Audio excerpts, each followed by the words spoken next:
Paper 58. Life Establishment on Urantia. In all Satania, there are only 61 worlds similar to Urantia, life modification planets. The majority of inhabited worlds are peopled in accordance with established techniques. On such spheres, the life carriers are afforded little leeway in their plans for life implantation. But about 1 world in 10 is designated as a decimal planet and assigned to the special registry of the life carriers, and on such planets we are permitted to undertake certain life experiments in an effort to modify or possibly improve the standard universe types of living beings. 1. Physical life prerequisites. 600 million years ago, the Commission of Life Carriers sent out from Jerusalem arrived on Urantia and began the study of physical conditions preparatory to launching life on world number 606 of the Satania system. This was to be our 600th and 6th experience with the initiation of the Nebadon life pattern in Satania, and our 60th opportunity to make changes and institute modifications in the basic and standard life designs of the local universe. It should be made clear that life carriers cannot initiate life until a sphere is ripe for the inauguration of the evolutionary cycle. Neither can we provide for a more rapid life development than can be supported and accommodated by the physical progress of the planet. The Satania life carriers had projected a sodium chloride pattern of life.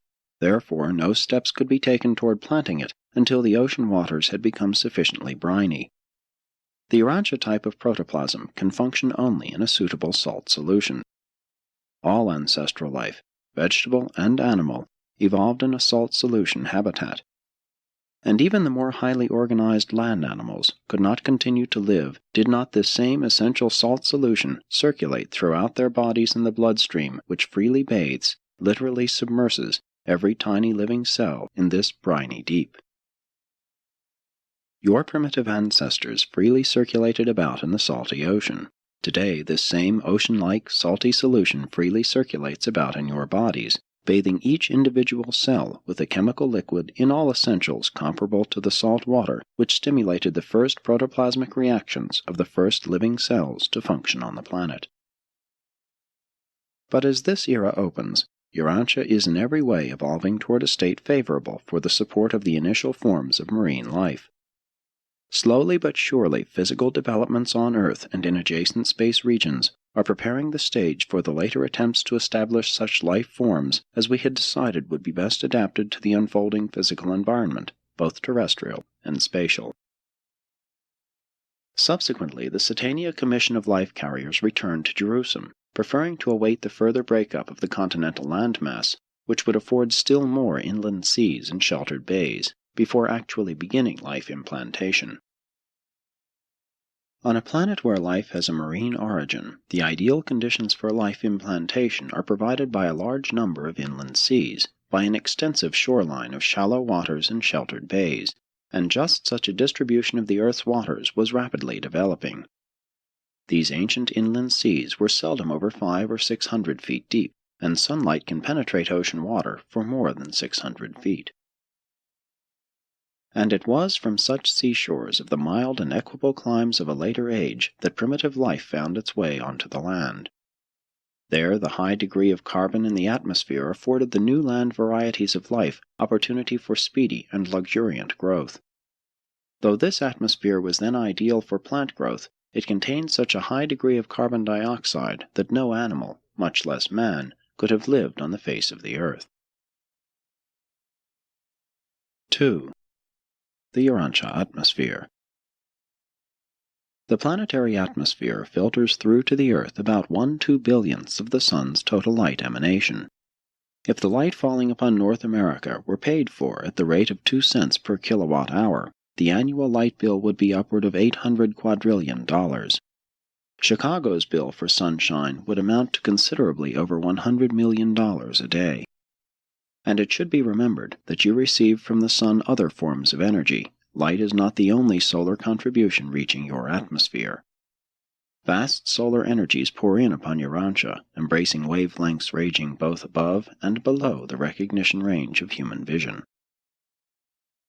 The Earth's atmosphere is all but opaque to much of the solar radiation at the extreme ultraviolet end of the spectrum. Most of these short wavelengths are absorbed by a layer of ozone which exists throughout a level about 10 miles above the surface of the Earth, and which extends spaceward for another 10 miles. The ozone permeating this region, at conditions prevailing on the Earth's surface, would make a layer only 1/10 of an inch thick. Nevertheless, this relatively small and apparently insignificant amount of ozone protects Urantia inhabitants from the excess of these dangerous and destructive ultraviolet radiations present in sunlight. But were this ozone layer just a trifle thicker, you would be deprived of the highly important and health-giving ultraviolet rays which now reach the Earth's surface, and which are ancestral to one of the most essential of your vitamins. And yet some of the less imaginative of your mortal mechanists insist on viewing material creation and human evolution as an accident. The Urantia midwayers have assembled over 50,000 facts of physics and chemistry which they deem to be incompatible with the laws of accidental chance, and which they contend unmistakably demonstrate the presence of intelligent purpose in the material creation. And all of this takes no account of their catalogue of more than 100,000 findings outside the domain of physics and chemistry, which they maintain prove the presence of mind in the planning, creation, and maintenance of the material cosmos. Your sun pours forth a veritable flood of death-dealing rays, and your pleasant life on Urantia is due to the fortuitous influence of more than 20 apparently accidental protective operations similar to the action of this unique ozone layer. Were it not for the blanketing effect of the atmosphere at night, heat would be lost by radiation so rapidly that life would be impossible of maintenance except by artificial provision. The lower 5 or 6 miles of the Earth's atmosphere is the troposphere. This is the region of winds and air currents which provide weather phenomena. Above this region is the inner ionosphere, and next above is the stratosphere. Ascending from the surface of the Earth, the temperature steadily falls for 6 or 8 miles, at which height it registers around 70 degrees below zero Fahrenheit. This temperature range of from 65 to 70 degrees below zero Fahrenheit is unchanged in the further ascent for 40 miles. This realm of constant temperature is the stratosphere. At a height of 45 or 50 miles, the temperature begins to rise, and this increase continues until, at the level of the auroral displays, a temperature of 1200 degrees Fahrenheit is attained, and it is this intense heat that ionizes the oxygen. But temperature in such a rarefied atmosphere is hardly comparable with heat reckoning at the surface of the Earth. Bear in mind that 1/2 of all your atmosphere is to be found in the first 3 miles. The height of the Earth's atmosphere is indicated by the highest auroral streamers, about 400 miles. Auroral phenomena are directly related to sunspots, those solar cyclones which whirl in opposite directions above and below the solar equator, even as do the terrestrial tropical hurricanes. Such atmospheric disturbances whirl in opposite directions when occurring above or below the equator. The power of sunspots to alter light frequencies shows that these solar storm centers function as enormous magnets. Such magnetic fields are able to hurl charged particles from the sunspot craters out through space to the Earth's outer atmosphere, where their ionizing influence produces such spectacular auroral displays. Therefore do you have the greatest auroral phenomena when sunspots are at their height, or soon thereafter, at which time the spots are more generally equatorially situated. Even the compass needle is responsive to this solar influence, since it turns slightly to the east as the sun rises, and slightly to the west as the sun nears setting. This happens every day, but during the height of sunspot cycles, this variation of the compass is twice as great. These diurnal wanderings of the compass are in response to the increased ionization of the upper atmosphere, which is produced by the sunlight. It is the presence of 2 different levels of electrified conducting regions in the superstratosphere that accounts for the long-distance transmission of your long and short-wave radio broadcasts. Your broadcasting is sometimes disturbed by the terrific storms which occasionally rage in the realms of these outer ionospheres. 3. Spatial environment. During the earlier times of universe materialization, the space regions are interspersed with vast hydrogen clouds, just such astronomic dust clusters as now characterize many regions throughout remote space. Much of the organized matter which the blazing suns break down and disperse as radiant energy was originally built up in these early appearing hydrogen clouds of space. Under certain unusual conditions, atom disruption also occurs at the nucleus of the larger hydrogen masses. And all of these phenomena of atom building and atom dissolution, as in the highly heated nebulae, are attended by the emergence of flood tides of short space rays of radiant energy. Accompanying these diverse radiations is a form of space energy unknown on Urantia. This short-ray energy charge of universe space is 400 times greater than all other forms of radiant energy existing in the organized space domains. The output of short space rays, whether coming from the blazing nebulae, tense electric fields, outer space, or the vast hydrogen dust clouds, is modified qualitatively and quantitatively by fluctuations of and sudden tension changes in temperature, gravity, and electronic pressures. These eventualities in the origin of the space rays are determined by many cosmic occurrences as well as by the orbits of circulating matter, which vary from modified circles to extreme ellipses. Physical conditions may also be greatly altered because the electron's spin is sometimes in the opposite direction from that of the grosser matter behavior, even in the same physical zone.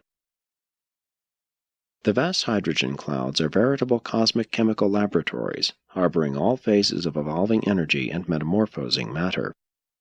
Great energy actions also occur in the marginal gases of the great binary stars, which so frequently overlap and hence extensively commingle.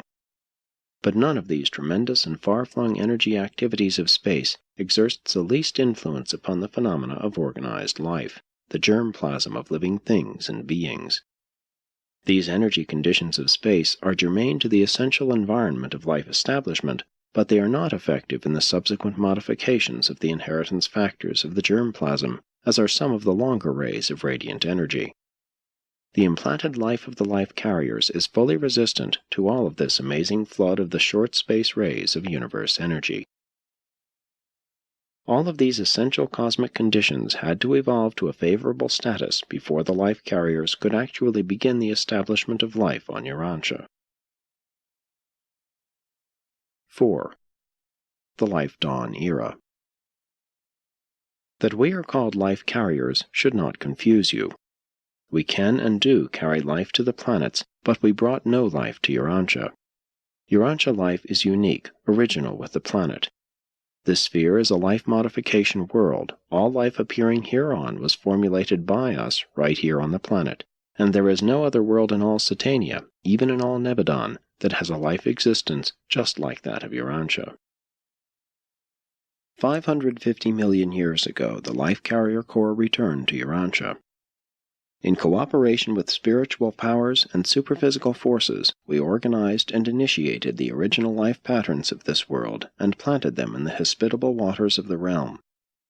All planetary life, aside from extraplanetary personalities, down to the days of Caligastia the planetary prince, had its origin in our 3 original, identical, and simultaneous marine life implantations.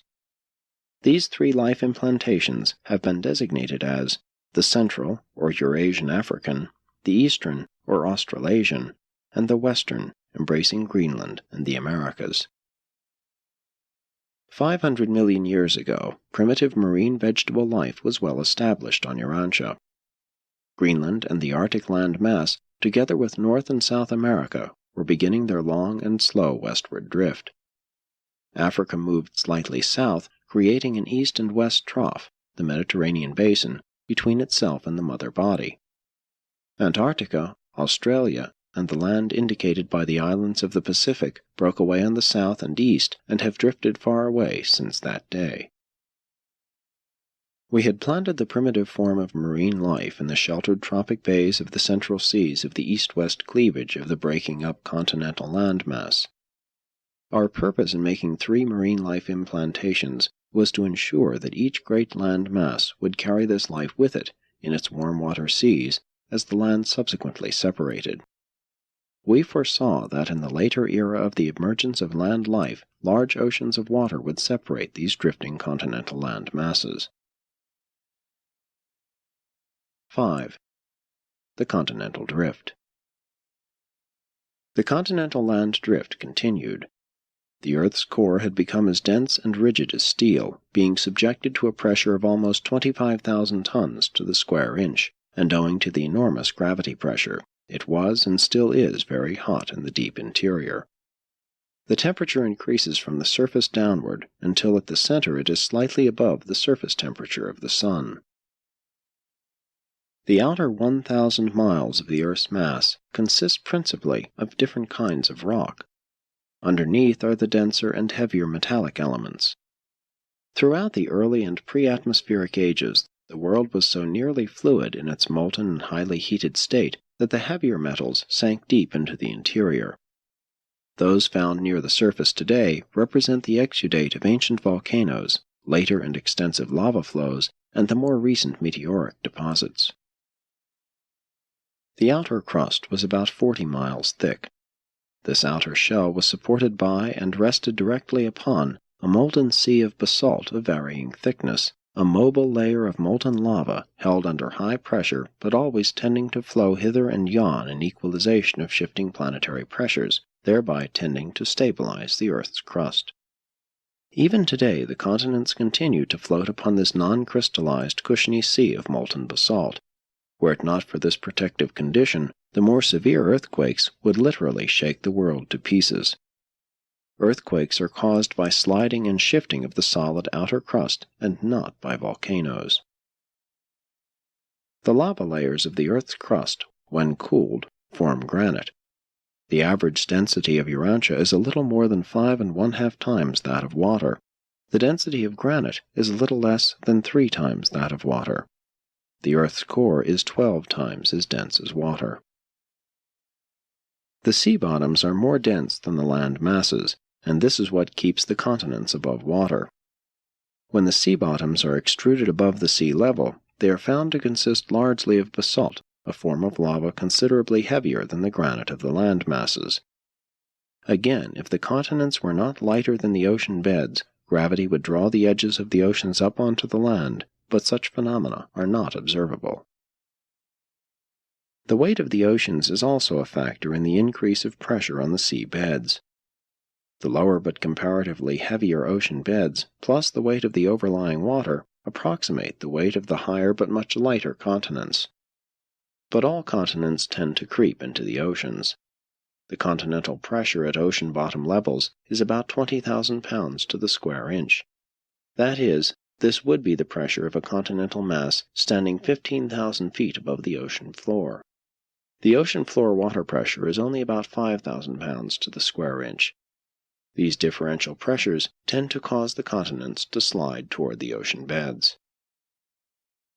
Depression of the ocean bottom during the pre-life ages had upthrust a solitary continental landmass to such a height that its lateral pressure tended to cause the eastern, western, and southern fringes to slide downhill over the underlying semi-viscous lava beds into the waters of the surrounding Pacific Ocean.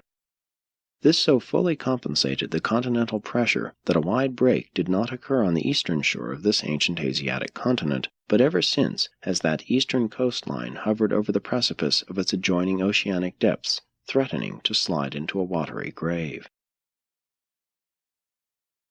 6. The Transition Period. 450 million years ago, the transition from vegetable to animal life occurred. This metamorphosis took place in the shallow waters of the sheltered tropic bays and lagoons of the extensive shorelines of the separating continents. And this development, all of which was inherent in the original life patterns, came about gradually. There were many transitional stages between the early primitive vegetable forms of life and the later well-defined animal organisms. Even today, the transition slime molds persist, and they can hardly be classified either as plants or as animals. Although the evolution of vegetable life can be traced into animal life, and though there have been found graduated series of plants and animals which progressively lead up from the most simple to the most complex and advanced organisms, you will not be able to find such connecting links between the great divisions of the animal kingdom, nor between the highest of the pre-human animal types and the dawn men of the human races. These so-called missing links will forever remain missing, for the simple reason that they never existed. From era to era, radically new species of animal life arise. They do not evolve as the result of the gradual accumulation of small variations. They appear as full-fledged and new orders of life, and they appear suddenly.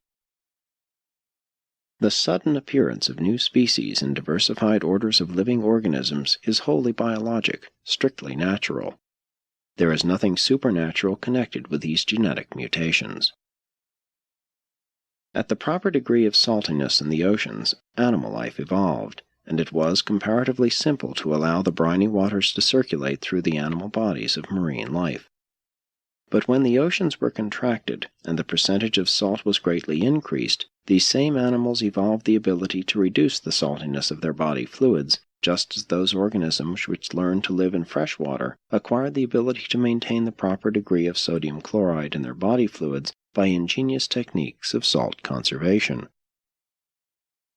Study of the rock-embraced fossils of marine life reveals the early adjustment struggles of these primitive organisms. Plants and animals never cease to make these adjustment experiments.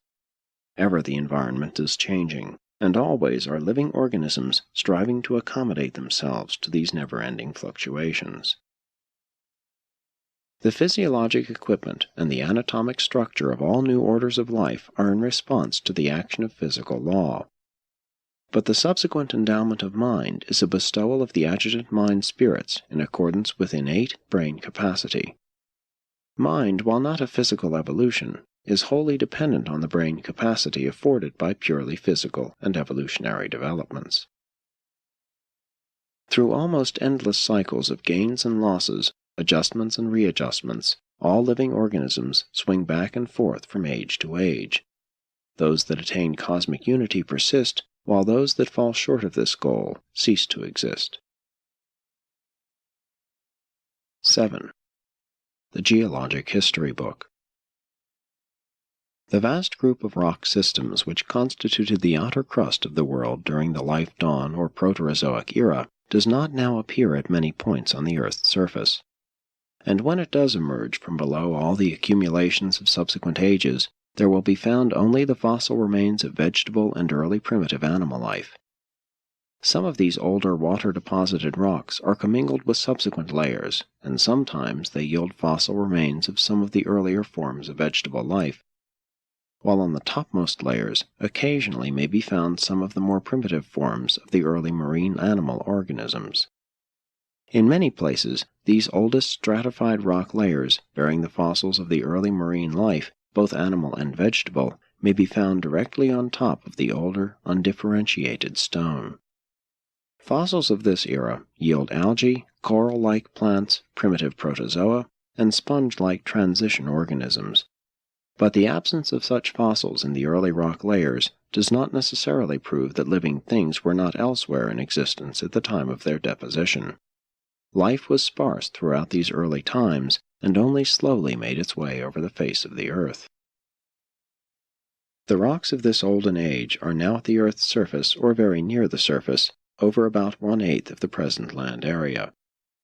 The average thickness of this transition stone, the oldest stratified rock layers, is about 1 1/2 miles. At some points, these ancient rock systems are as much as 4 miles thick, but many of the layers which have been ascribed to this era belong to later periods. In North America, this ancient and primitive fossil-bearing stone layer comes to the surface over the eastern, central, and northern regions of Canada. There is also an intermittent east-west ridge of this rock, which extends from Pennsylvania and the ancient Adirondack Mountains on west through Michigan, Wisconsin, and Minnesota. Other ridges run from Newfoundland to Alabama and from Alaska to Mexico. The rocks of this era are exposed here and there all over the world, but none are so easy of interpretation as those about Lake Superior and in the Grand Canyon of the Colorado River, where these primitive fossil-bearing rocks existing in several layers testify to the upheavals and surface fluctuations of those faraway times. This stone layer, the oldest fossil-bearing stratum in the crust of the Earth, has been crumpled, folded, and grotesquely twisted as a result of the upheavals of earthquakes and the early volcanoes. The lava flows of this age brought much iron, copper, and lead up near the planetary surface. There are few places on the Earth where such activities are more graphically shown than in the St. Croix Valley of Wisconsin. In this region there occurred 127 successive lava flows on land with succeeding water submergence and consequent rock deposition. Although much of the upper rock sedimentation and intermittent lava flow is absent today, and though the bottom of this system is buried deep in the earth, nevertheless, about 65 or 70 of these stratified records of past ages are now exposed to view. In these earlier ages, when much land was near sea level, there occurred many successive submergences and emergences. The Earth's crust was just entering upon its later period of comparative stabilization. The undulations, rises, and dips of the earlier continental drift contributed to the frequency of the periodic submergence of the great land masses. During these times of primitive marine life, extensive areas of the continental shores sank beneath the seas from a few feet to half a mile. Much of the older sandstone and conglomerates represents the sedimentary accumulations of these ancient shores. The sedimentary rocks belonging to this early stratification rest directly upon those layers which date back far beyond the origin of life, back to the early appearance of the worldwide ocean. Some of the upper layers of these transition rock deposits contain small amounts of shale or slate of dark colors, indicating the presence of organic carbon, and testifying to the existence of the ancestors of those forms of plant life which overran the earth during the succeeding Carboniferous or Coal Age. Much of the copper in these rock layers results from water deposition. Some is found in the cracks of the older rocks, and is the concentrate of the sluggish swamp water of some ancient sheltered shoreline. The iron mines of North America and Europe are located in deposits and extrusions lying partly in the older unstratified rocks and partly in these later stratified rocks of the transition periods of life formation. This era witnesses the spread of life throughout the waters of the world. Marine life has become well established on Urantia. The bottoms of the shallow and extensive inland seas are being gradually overrun by a profuse and luxuriant growth of vegetation, while the shoreline waters are swarming with the simple forms of animal life. All of this story is graphically told within the fossil pages of the vast stone book of world record. And the pages of this gigantic biogeologic record unfailingly tell the truth if you but acquire skill in their interpretation. Many of these ancient seabeds are now elevated high upon land, and their deposits of age upon age tell the story of the life struggles of those early days. It is literally true, as your poet has said, the dust we tread upon was once alive. Presented by a member of the Urantia Life Carrier Corps, now resident on the planet.